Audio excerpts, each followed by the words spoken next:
సాధారణంగా జగన్‌కి క్రౌడు అలవాటే. క్రౌడ్ పుల్లర్లు జగన్ అయినా, పవన్ అయినా సరే.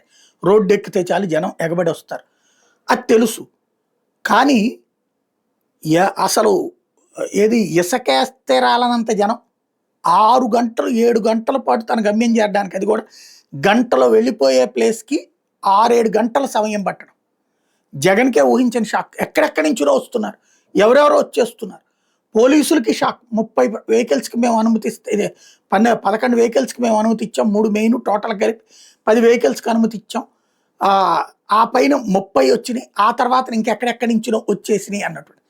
వీళ్ళు ఆపుతున్నారు అని తెలిసాక ప్రత్యేకించి వచ్చినటువంటి వాళ్ళు జగన్ వెనకాల నుంచున్నాక ఆపడం కుదరదు. ముందే వస్తుంటే ఆపుతారు. జగన్ వెనకాలనే ప్రయాణం అయ్యడంతో ఆపలేనటువంటి పరిస్థితి. వేలాది మందిగా వచ్చినటువంటి కార్యకర్తలను చూసి అది కూడా రోడ్లన్నీ నిండిపోయిన పరిస్థితిని చూసి జగనే షాక్ తిన్నటువంటి పరిస్థితి.